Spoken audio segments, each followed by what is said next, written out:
In recent years, the capital project industry has experienced significant changes, from the globalization of the supply chain to the emergence of technology disruptors and the COVID-19 pandemic. How can organizations cultivate change and thrive in a continuously evolving climate?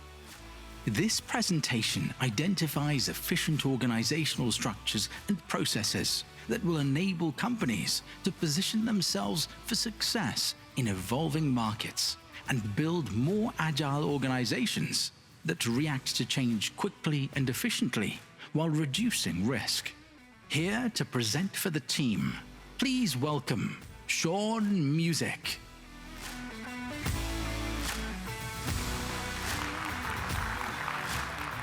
Thank you. It's really, truly a pleasure being here with my last name of Musick and then you guys giving me the wonderful opportunity to enjoy last night at the Rock and Roll Hall of Fame. I really appreciate you doing that just for me. It was really great. Welcome to the afternoon of the second day. It is really a great time. I've really enjoyed all the presentation and all the talks because you're going to make my job and what I need to do and the task that I was given a lot easier, because what you're talking about is the fact that we've already acknowledged and identified that change is present. Change is life. Change is breath. Every breath we take is a change in the way we're looking at the world. So I like to say howdy for my compatriots out there that understand what that means. But today I'm going to take you on a journey through the capital project industry and organizational change. How organizational change at its best is truly just managing chaos. Projects are chaotic. So here's a very simplistic chart that we had to debate about and like how we were going to represent this. But in order to rock how the world builds, we need to recognize that this industry and organizations here today experience change. How many have experienced change in the last few days? How many emails have you gotten that there's been a change that you've had to deal with and acknowledge? Change on projects, on your project teams, or within your organization. How many have been on with a company that had an acquisition recently or a merger? Research confirmed that we are more focused on coping and adapting to change than being proactive with it. Rhetorically, I want to know, does this seem self-evident to you? Or on your team? Or within your organization? So this model here is actually, it's a probabilistic, not a deterministic model.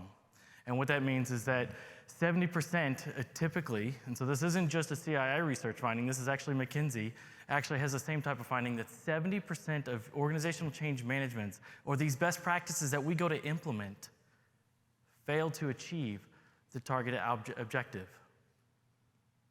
So are we wasting our money? Change is a prominent feature in our industry. And this body of knowledge that we create and generate and we work on together represents the fact that we acknowledge that we need to be able to adapt to the new technologies that are out there, the new environments that we're in, and the chaos that's around us. Yesterday, we had a really great presentation about the fact that there's things like inflation that are pushing drivers on what we're going to do for cost. Now, if I back that up a little bit, and then I also heard somebody say, we have to give a bid, and we're having to work to that number to win that contract before we actually start executing. That seems counterintuitive to be a successful project execution when we have so many different variables that we're dealing with. This should cause us to pause and realize that there's a concern with this. We can address this together if we all look towards what it is that we're actually facing and plan it and be predictable and intentional about the change that we're engaged in. So let's get to the real deal. Who all in this room, just raise of hand, has had a Kodak moment? One that is visceral and you can just remember it. Yeah, go ahead, raise your hand, I want to see. Okay? I had a couple last night. I haven't picked up a guitar in 4 years, y'all. And I've got people out there that sang with me and played a guitar, and I was awful. But it was fun. So I bring up Kodak and that phrase because in 1975, there was something that was really transformative. They had the technology to change the world and maintain a 90% dominance in their ability to be the premier photography and film purveyor. Anybody ever heard of a digital camera? 1975, they had this technology, but they were not able to see it. They did not take advantage of it. They could not get out of their way to just be with what they had. Often, failure occurs because of enterprise and environmental factors, and that could be anything within your organization. You have people, you have teams, you have organizational structure. But we know that we can come from anywhere with direct implication to the strategy simply by an ideation. We do that here with CII. We have ideation, we're going through, we're saying, what's the next big thing that we want to focus on? We have innovative people. We put together teams, and you can call them tiger teams or whatever you want to call them, but we're constantly looking for what's that next big thing, that thing's going to separate us from everybody else. Yet, as the cogs of a complex machine, as our organizations are, we fail to move it forward because of something else that's preventing us. Changing environment drives organizational change, or the environment of the organization can change the industry.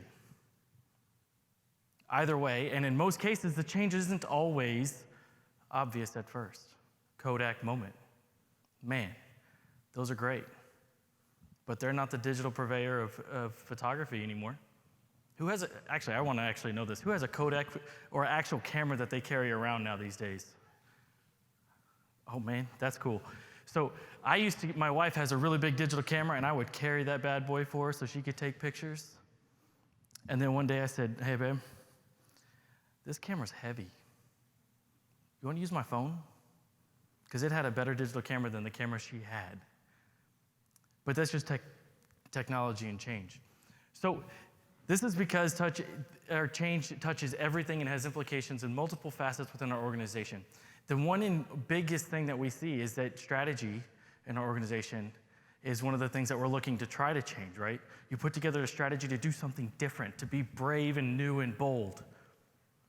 Sometimes that means we have to change the hierarchy of our team. Sometimes that just means the org charts because we merged. But it always comes back to people within the organization. I've heard it, like I'm telling y'all, it was really eye-opening that I thought I was going to bring the original content, but you guys had it for me. Corporate governance processes and technology is being employed all over the place. We have it because it makes things simpler. So what did we do? We said, well, let's take a step back. And I'm going to take a few steps back with you guys so we can really get into this together so you can feel like I'm not in your face. But basically, the model here that we're looking at was developed with the capital project industry in mind. Now, the reason why we did this is because the typical OCM, the organizational change management model that we have, that is out there and available and is very prevalent and on the internet, you can look it up anytime you want to, and there's lots of content for it. We wanted to combine these two theories. The theory is future thinking and structured contingency theory. And through this research, we wanted to expand upon these theories with the ability to understand how it impacts the capital project industry. So, what does this mean? And why this model? First, we wanted to help organizations plan change effectively, because the capital project industry isn't like most, because it gets messy real quick. We need to understand and learn from the past. We need to respond to the push of the present and prepare open-mindedly for the pull of the future. There's lots of talks about artificial intelligence, a lot of really great questions on that. You can call it machine learning, you can call it cognitive computing. But I'm going to give you guys an example later today of where, as a practitioner, I'm doing those things. So, unbeknownst to me, Sarah Newman, she was great. She talked about Lamita, the chatbot. That is a real thing about the future. So when I say think open-mindedly about the future, I'm being serious, and I want you to really look retrospectively and internally to say, do I understand what's going on today to be able to make a decision to go to tomorrow?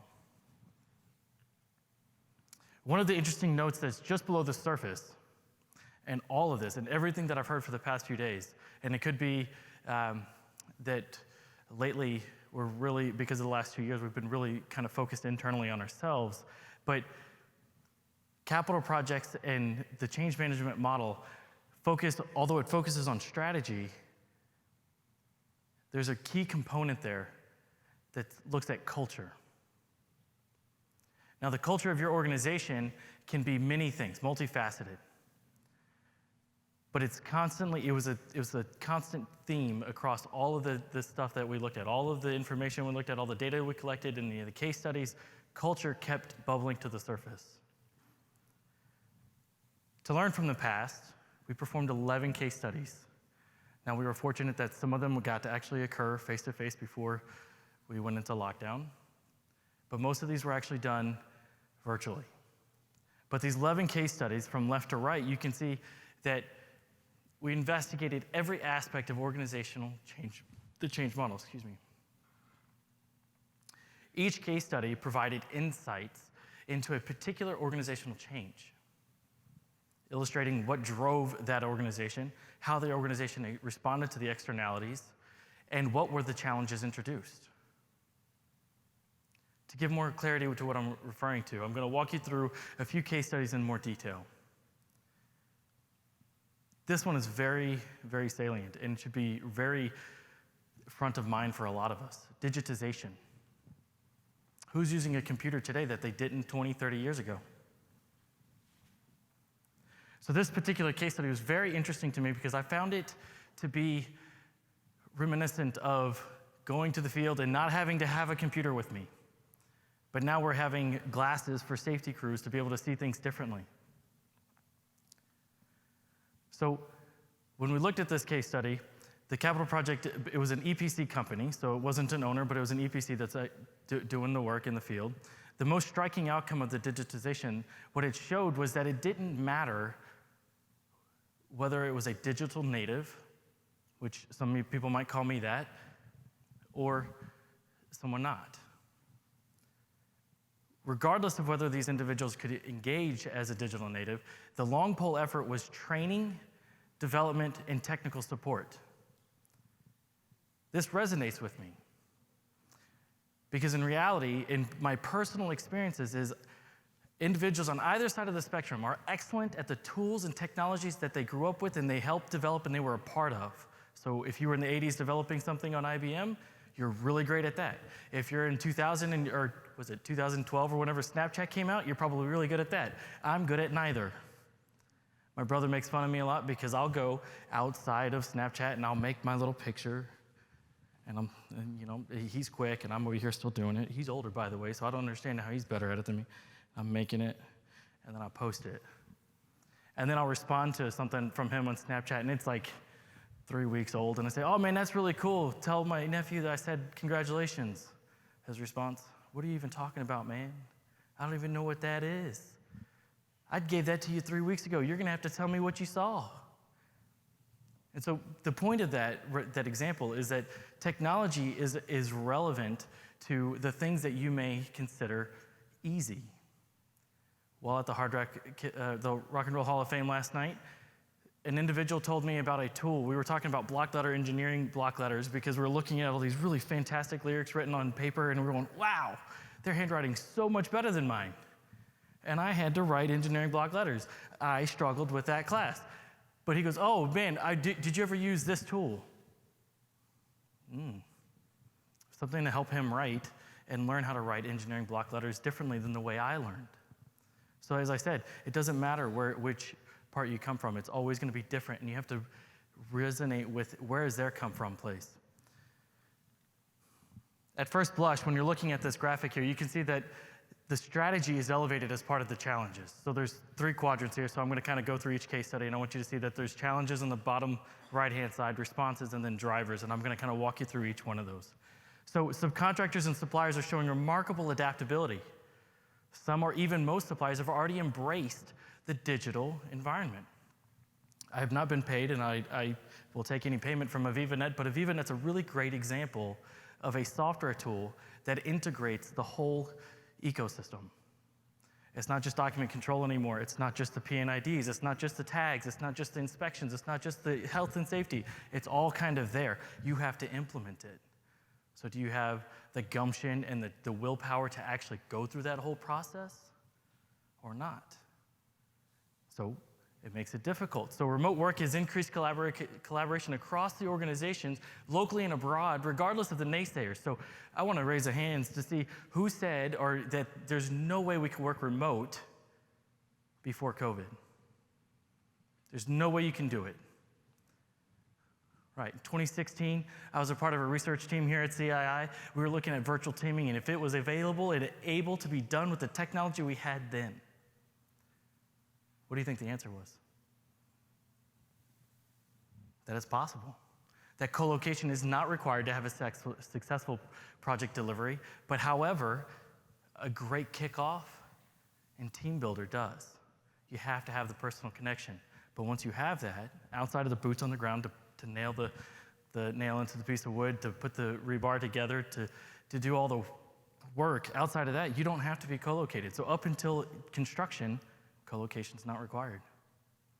Another example of this is how many people use a low-cost resource center or a global engineering center, global excellence. That's not co-located, y'all. Virtual training and simulation is dependent on the types of project difficult to implement on mega projects. That was one of the things that they said, this is going to be our long pole. We got to get into this. So if I dive deeper, the organization is going through the digitalization. Organization change was driven by the push of the present. So it wasn't the pull, which is what you would think, right? It wasn't the pull, it was the push of the present. Such as the shift in customer demand towards the digitization. How many customers and owners did we hear up here saying, we've got to get better, the data's got to get better, we have to have the data, the data, the data, the data. I'm almost wrapping up here for y'all. The weight of the past, such as legacy systems and practices, continue to anchor us, including this case study, in a way that says we're resistant to change. Now that's a problem because we're going to continually show this because the older the organization is, the more governance, the more tools and the systems that we've put in place to make us successful today, but not for tomorrow. So the organization's response was focused on developing strategies, such as building partnerships with subcontractors and suppliers, looking at building internal capabilities, growing and training people, and nurturing a supportive culture. Along the focus of these two aspects, the organization had to overcome some very real challenges in order to be successful in their implementation. The change, including the resistance to change, the budget constraints, and the uncertainties. The budget constraints. I'm going to talk about that a little bit more in a little bit. The provocative thought for just digitization, because this is the only one that I've really got that's like kind of really hits home for us because we talked a lot about this and I wanted to make sure I talked about it, is the organization changing to the push of the present from the customer, the supplier, or both. When the capital project organizational change model was evaluated against new markets, the segment shifts, the key drivers are predominantly focused on the weight of the past. So this model is now picking up on some subtleties that we wouldn't have picked up on elsewhere.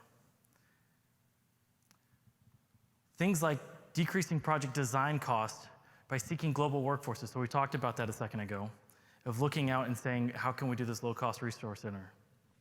The changes focused heavily on strategic implications associated with responding to the new market segment shift. The shift needs to make sure that it's fit for purpose for within the organizational needs. And so that's what all of us are doing. I'm taking copious notes about each one of these best practices to say, how can I take that and make it relevant for the teams that I work with? Strategically, they're diversifying sources of income by investing in projects and delivery partnerships. They're modifying project targeted portfolio work of scope. They're looking for retaining the workforce through creative incentives. Who else is doing that? Because I need y'all to stop so I can keep my team together, really, come on. No? You're not gonna do it for me? I'd love it. Upskilling. So they looked at different things like upskilling the workforce through on-site certification and training programs. I thought that was clever because, we can bring in the green, the wet behind the ears, green horns, whatever you want to call them, but we can bring those folks in, then we have to train them, and then we get them right where we want them, and they're really great and they're excellent, and we're about to give them a raise, and then they leave. Like, yes, success. People and culture, the organic growth through retention and efficiently deploying resources. Providing creative incentive programs to train the skilled labor. So we're talking about some of these things in culture and people and processes and technology. Maintaining awareness of the people working on projects within a specific segment in order to be able to easily adapt to the technologies that we need to be able to implement to be successful in our project execution. If we dive deeper, we'll see that regarding the implication of the new market shift, the weight of the past, the characterization of the resistance and change. The push of the present is mainly driven by the market shift.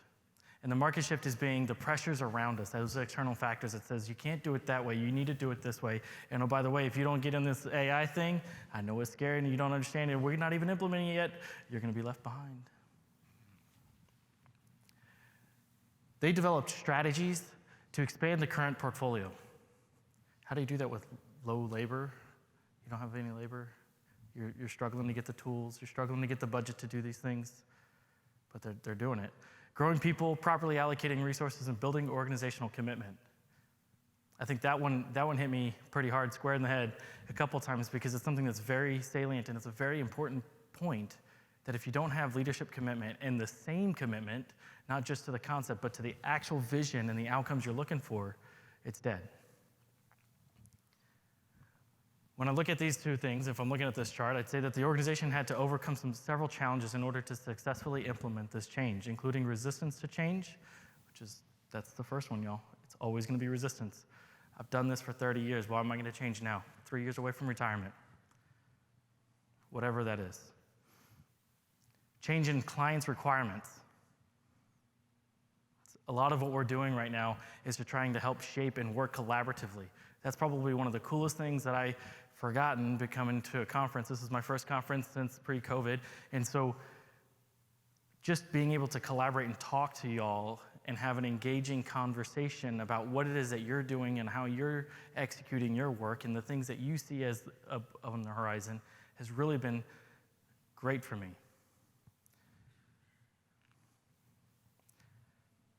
Low carbon shift. I was actually not expecting anybody here to talk about sustainability or low carbon futures or any of that. I've read the slides, I looked at everything before I got here, but I really wasn't expecting the circularity component, which HP is really into. I heard about it this week. They're recycling, and they've been recycling their ink cartridges.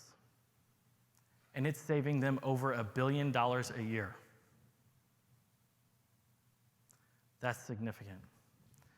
So when we're looking at here, the dynamics of low carbon shift, future government participation and support is playing a role in this.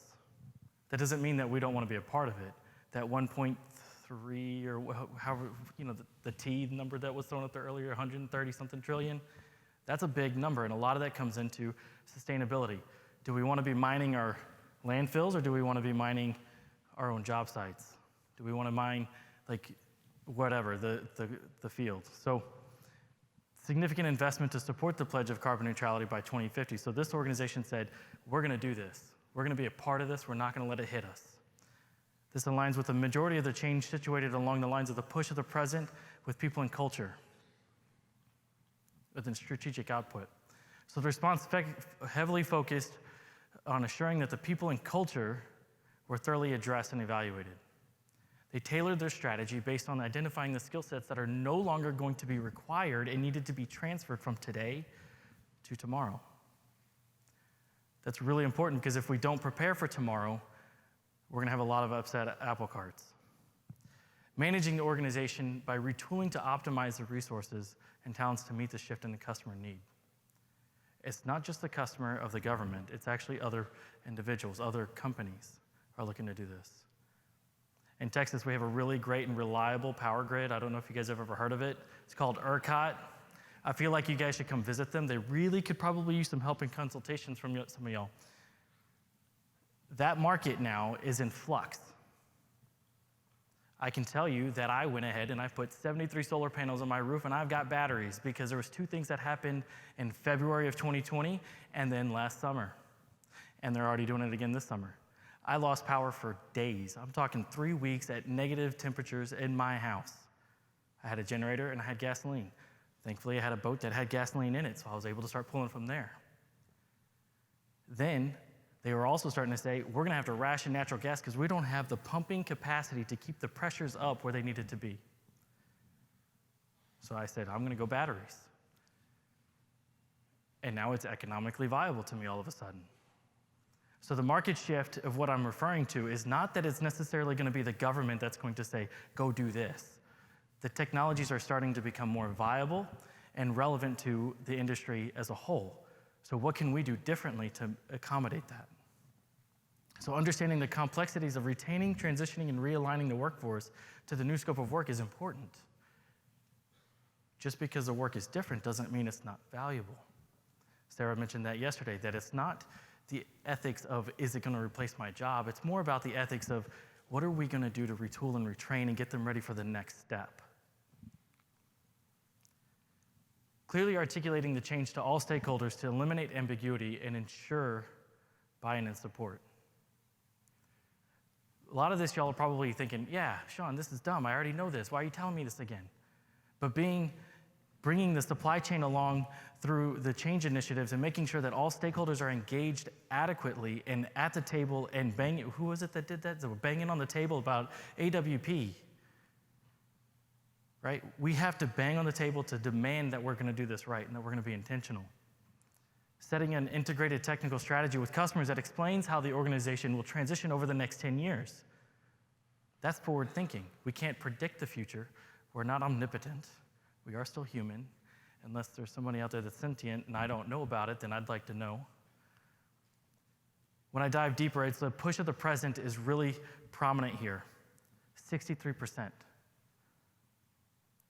And unlike all the other case studies, the pull of the future was evident through the focus of the organization on sustainability and predictability.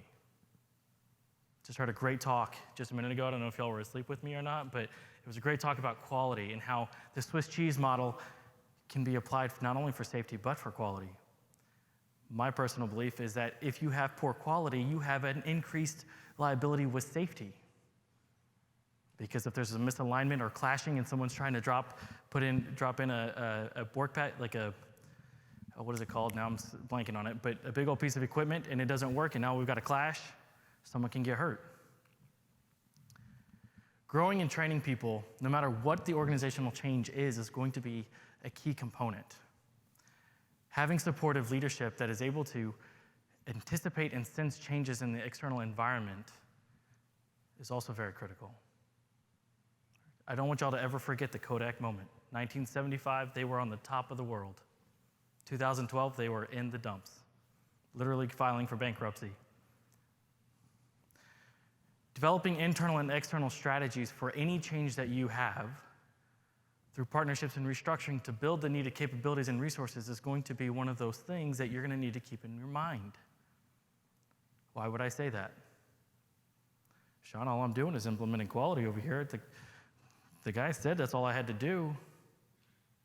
But then now the customer's saying, but I want you to implement my quality program, not yours. When I focus on these three, if I'm looking at this graph a little bit more detailed, I'm going to see that there's several challenges in order to successfully implement this change.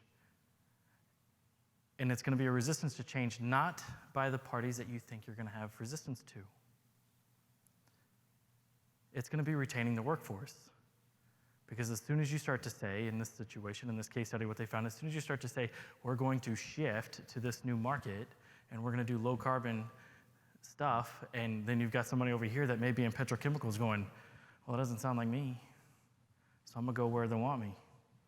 So communication and understanding and defining what your stakeholders need to hear and how you can communicate that is very important. So we had 11 case studies, very detailed case studies, and we said, what does that mean? How does that look? All 11 case studies were succinctly visualized here on this graphic for you. And on average, the capital project industry is dominated by the push of the present and the weight of the past. I've heard it a couple times today. Nothing from the pull of the future. Does that mean that holistically, the capital project industry is going to be forever behind the 8 ball and we're never going to be ready for the next big thing? I think not. I'm very optimistic because of the things that I see and hear today and this week. Most change implications identified were internal rather than external. They were internal rather than external. That means it's more controllable. Although it was found that 11 case studies, regardless of the view on the response, or identified challenges, the people and culture and strategy regularly bubbled to the surface. Of all the things that are up here, those were the ones that kept coming up. And now we bucketed people and culture as one and strategy as another, because people are the culture, they are your business. This is remarkably similar to the Peter Drucker, culture eats strategy's lunch every day. To clarify, the graphic represents various components of the change model. Like I said earlier, you have the drivers, or what is the impetus for the change? The response type, it's categorically identified. And the implications of the change through the lenses of challenges that you're going to face. So after I just walked you through those 3 case studies, you can see this here, that it says the implementations are from left to right. It's a linear situation. As we were going through, these are just the things that bubbled up to the surface. So over a course of 2 years, you can kind of see a little bit of how the market was changing.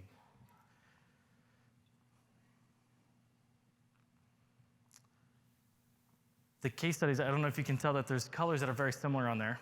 I'm red-green deficient, so my colors are better than yours, which is going to let you know. New market, digitization, the execution model, remote working, acquisition, and low-carbon shift. Those were the categories that we had. From this body of work, the richness of the information we collected from all of the members allowed us to more clearly understand the DNA of what a capital project industry change looks like. And after combining these 2 models and these 11 case studies, you can see that it looks like a DNA chart. From that, there were 60 changes on that screen, so that's a lot. It's an eye chart, but I wanted you to see that there's a lot of stuff there. It's comprehensive. 20% of those change practices identified are crucial to change. If you're going to do a change, implementing anything that you're getting from CII or anywhere that you think this is what we need to do in the future, these have to be hit. The rest of them could prove crucial. And I say could because I don't know the market like you know your market. I don't know your customers like you know your customers, or your support that you have. And so there's different pieces in here that are going to be very important. So this isn't a one-size-fits-all. This is here's a top that you need to focus on these. So all of these change practices were mapped onto the organizational change model. But before I get into that, I wanted to add more fidelity, because that's what we do here. We're a research compadre of folks trying to bring things together. We use a broad distribution on a survey. Things like LinkedIn. It's really cool when you can start to use social media to really kind of leverage some of this. So we canvass the internal CII members as well as external, and we got a lot of really great information back.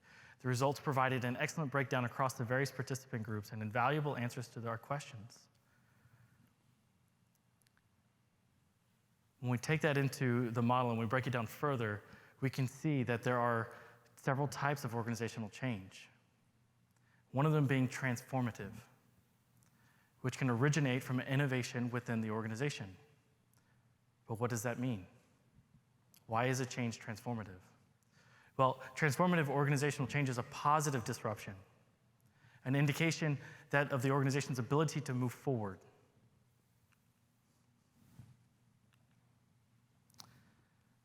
A change could also be cultural. These changes that encourage the trial and error and method to encourage diversity of thought. I'm going to say that the one thing, if you can do it to help change your culture, to be able to be ready for change, you can't just say, who are my top 20% change agents within the organization? It needs to be, I need a culture that encourages original thought, that challenges the status quo, and to challenge me on a daily basis. Because if you don't, it doesn't matter how many great ideas you have here. It was great ideas while you had it here, and you took it back and you read it, and you're like, this is great, we should do this. And nobody's going to follow. You're going to be the one person running in with the flag, and nobody's behind you. Ultimately, transformative changes within an organization can be observed notionally from the likes of Ford, GM, Volvo, BMW, and many more. And I'll bring those particulars up because there's significant and in the news today. It's their approach to the electric car movement. Who heard anything about Tesla in 2012? Well, we've got a few. Yeah, I knew about it because of the Roadster. I thought it was pretty cool. It looked like a toy, but it was great. Then he sent it to the moon or Mars or something, and now we don't ever get to see it anymore. But the point is that now these big organizations are trying to pivot and saying, wait, there's a market here. Do we want to be like that, or do we want to be out in front? Being an agile organization, the company's going to anticipate the change to the industry or competitive environment and act proactively. So you've got transformative change. That's what we typically do. It's a step change, and we're going to make our processes more efficient. And then you've got agile change, which is going to be completely out of the crazy world, and we're just going to do something that nobody expected. Due to the richness of the information collected from our research, the resultants efforts are able to provide some specific types of organizational changes that will help with contextualizing your journey. And I say journey very specifically, and the title of this presentation is about a journey, because when you're doing change management, unfortunately, it is a journey. The laughter about the squiggly line trying to get up the mountain versus a straight shot, that's real. When we got into the details, we were able to, from the survey, to break it down into 4 key areas. The criticals and fundamental change practices were identified, change drivers were investigated, success metrics were captured. Now that's the hard one, right? Everybody wants a success metric. And examples of change practices were annotated and summarized. Someone earlier today said, with the wrong person in charge, you're toast. 100%. Even if they're the most knowledgeable person, it doesn't mean that they're the right person. And it can't be the young guy that just came in, or girl that just came in, and you're like, man, they've got all the potential. I'm going to give this to them because they're going to rock it.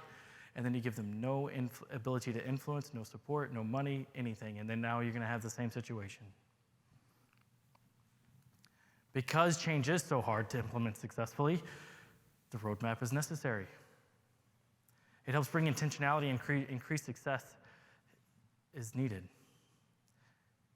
So we developed a mechanism and a tool to help that journey in the ways that can provide key elements to watch out for, to prevent what Forbes calls the change battle fatigue. That's when you've got a lot of effort spinning up and you're trying to do it, and no success stories. If anybody's read IR 166-3, you'll notice in there that it talks about get a win quick, get it fast, and keep going. So that's what it's about. I'm going to present to you what we call affectionately the OCAT, and it's the Organizational Change Adaptability Tool. But before I do that, I want to help you understand a couple pieces, and then we're going to get to the video. Learn about particular types of organizational change and change practices that are critical to the successful implementation of change. The key for me is the why. You have to start with the why. Simon Sinek, if you've never heard of him, go watch the video. It's fantastic, going to change your approach to everything. But as you're going down the journey, you need to modify your plans. You need to stay agile. Don't just look at the transformational change as a singular goal and target that you're going to be able to go down that road and everything looks very clear, because it's not going to be. You're going to take lefts, you're going to take rights, you're going to go back, you're going to go forward. Personally, I'm already using this roadmap. Something I can go back to and see how things are going while I'm shaking things up. Real quickly, because I'm running low on time, is I'm taking what's called cognitive computing, that's what I use, and I'm implementing it into a project management organization to the point where we're taking all the EVMS data from Cobra, from Oracle, from Deltek, PM Compass, from in-house built tools, and we're making this database. Because data is important, it's king, and it's gotta be perfect. And so we're taking all of this with the variance explanations, and we're in the process of making it to where we're gonna have cognitive computing tell us statistically what's the success rate of that project. In addition to all the other things that we do, the risk management, the contingency management, the management reserve, all of that other stuff's there, but we're trying to pull all this in and saying, from the variance explanations to the summaries and the progress reports, tell me what I got. So we're already on this journey, and so it's not that anybody's behind, but it's just a matter of where you are in this journey about accepting and moving forward with something new.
So let's go back to the why.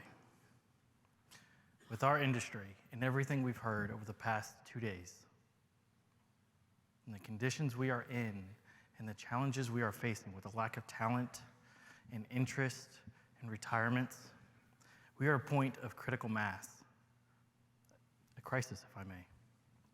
We have to change the way we're approaching what we're doing to be more successful for tomorrow, and by doing so, we have to challenge what we know. We can't just say we're going to implement the best practices here and then go home and not do it. We want 70% success rate. We want to flip this paradigm upside down, and we want successful outcomes. We want predictability in our program execution. We don't want a project that met a target, right? You guys use EVMS. You got one is the holy grail for CPI and SPI. For me, I don't care about that. I want predictability. I want the program manager, the project manager to tell me a number that they believe in and they're going to stand behind. Now, the OCAT is going to help you be in the 70% success group. That's my personal opinion, and just like Chevron, you can't, they're not, nobody's holding me accountable to that, so you guys can't either, so that's great. It's my opinion. But the journey, the roadmap that we're on, the part that everybody here is trying to do is to change the world one piece at a time. We have many ways to travel to Rome. It is how we respond to the change that is ultimately inevitable, regardless of the environmental factors that will define us in our organizations. Are we going to let the future be pushed upon us, or will we lead it and lean in, proactively seeking out the future, embracing a high degree of agility, thereby becoming transformative? So, take the first step. Download some tools, read some papers. Let's bridge this gap.